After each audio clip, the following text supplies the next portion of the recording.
Assalamualaikum warahmatullahi wabarakatuh. Apa kabarnya anak-anak ustazah semuanya? Semoga dalam keadaan sehat walafiat dan tetap semangat dalam belajar dan semangat dalam beribadah ya. Oke, anak-anak ustazah semuanya, sebelum kita mulai pelajaran kita pada hari ini, marilah kita baca basmalah. Bismillahirrahmanirrahim. Baiklah anak ustazah semuanya, pada pelajaran tema hari ini kita akan belajar tema 1, organ gerak hewan dan manusia, subtema 3, lingkungan dan manfaatnya, pembelajaran 1, 2, dan 3. Pada pembelajaran 1, 2, dan 3 ini memuat pelajaran bahasa Indonesia, IPA, IPS, dan PKN. Bersama Ustazah Nur Lucia Dewi. Baiklah anak-anak Ustazah, pertama kita akan menentukan ide pokok dalam teks. Sebuah teks terdiri atas beberapa paragraf. Setiap paragraf memiliki ide pokok yang berbeda. Ide pokok merupakan inti atau dasar permasalahan dalam suatu teks. Dengan mengetahui ide pokok yang terkandung dalam suatu teks, kamu akan lebih mudah mengetahui masalah utama yang disajikan dalam teks tersebut. Ide pokok atau gagasan utama adalah sebuah topik yang akan dibahas di dalam sebuah paragraf. Sebuah paragraf yang baik memiliki ide pokok dan beberapa kalimat penjelas. Ide pokok berfungsi sebagai topik pembahasan, sedangkan kalimat penjelas berfungsi untuk menjelaskan topik tersebut. Contoh, Indonesia memiliki kekayaan alam yang melimpah. Kekayaan alam tersebut terdiri kekayaan alam yang bersumber dari darat, laut, dan dari perut bumi. Kekayaan alam yang bersumber dari darat misalnya dari hutan. Sedangkan kekayaan yang bersumber dari laut misalnya ikan, rumput laut, dan mutiara.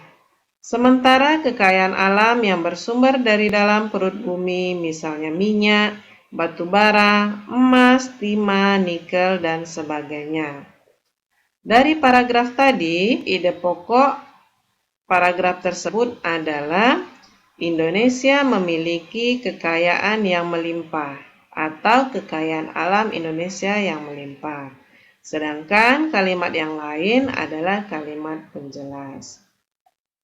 Baiklah anak-anak ustazah semuanya, menentukan ide pokok dari gambar, yaitu dengan memperhatikan apa saja yang ada pada gambar dan bagaimana situasi di dalam gambar.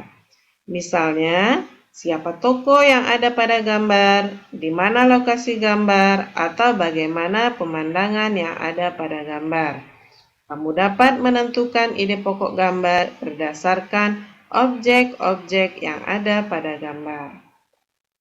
Baiklah anak-anak ustazah semuanya, kita memasuki muatan IPA, memelihara alat gerak manusia.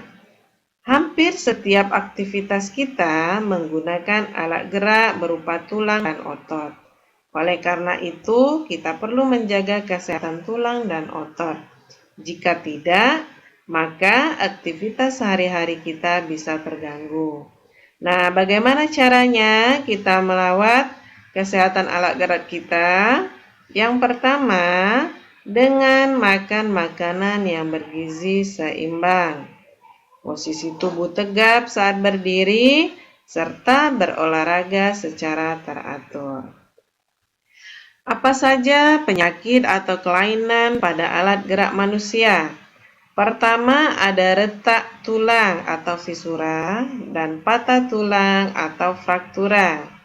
Kedua, ada skoliosis, kelainan tulang punggung membengkok ke arah samping tubuh. Ada lordosis, kelainan tulang punggung membengkok ke arah depan tubuh. Dan ada kifosis, kelainan tulang punggung membengkok ke arah belakang tubuh, tampak membungkuk. Yang ketiga ada rakitis, Penyakit pada tulang yang disebabkan oleh kekurangan gizi, seperti fosfor, kalsium, dan vitamin D, sehingga tulang membengkok membentuk huruf O dan X. Yang keempat ada osteoporosis, penyakit pada tulang yang disebabkan menurunnya kepadatan tulang karena kekurangan fosfor dan kalsium, sehingga tulang nyeri dan mudah jatuh. Ya. Oke, anak-anak Ustazah semuanya, kita lanjutkan di muatan IPS, yaitu manfaat letak geografis Indonesia di bidang sosial dan ekonomi. Indonesia terletak di antara dua benua dan dua samudra, yaitu benua Asia dan Australia, dan di antara Samudra Hindia dan Samudra Pasifik. Indonesia dikenal juga sebagai negara maritim. Apa itu negara maritim?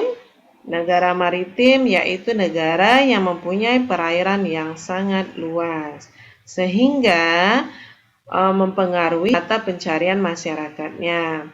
Mata pencariannya antara lain yaitu daerah di pesisir pantai, bermata pencarian sebagai petani garam, petani kelapa, dan lain sebagainya.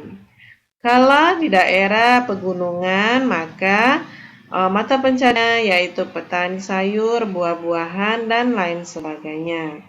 Selain mempengaruhi mata pencarian, juga mempengaruhi aspek sosial seperti pertukaran budaya. Dampak atau akibat kondisi geografis Indonesia terhadap kondisi sosial masyarakat. Yang pertama, ada dampak positif, memudahkan komunikasi dan interaksi antar masyarakat, mempengaruhi budaya yang baik dari dalam ataupun luar daerah, sehingga memperkaya keragaman budaya. Potensi alam yang dimiliki Indonesia dapat dijadikan komoditas perdagangan, baik lokal maupun internasional. Selain dampak positif, ada juga dampak negatifnya. Dampak negatifnya antara lain hilangnya budaya asli karena tergerus oleh budaya luar. Yang kedua, munculnya budaya baru yang belum tentu sesuai dengan budaya setempat.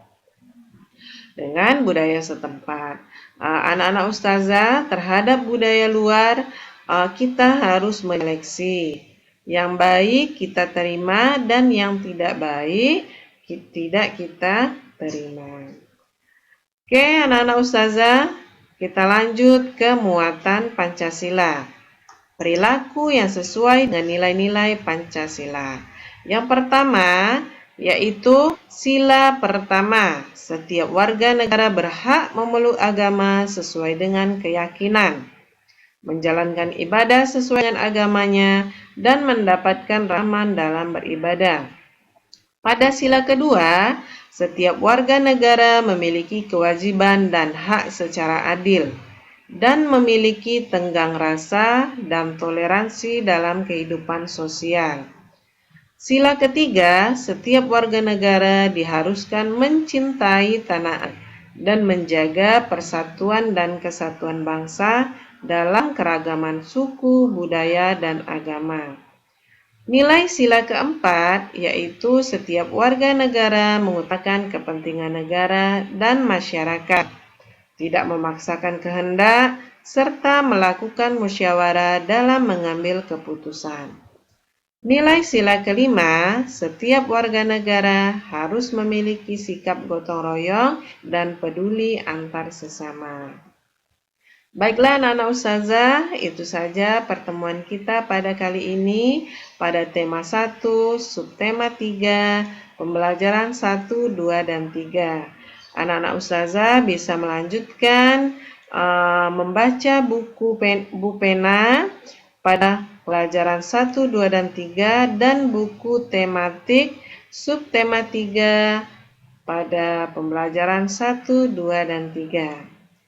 Sebelum kita mengakhiri pembelajaran kita pada hari ini, marilah kita tutup dengan membaca lafaz hamdalah. Alhamdulillahirabbil alamin. Ustazah akhiri, wassalamualaikum warahmatullahi wabarakatuh.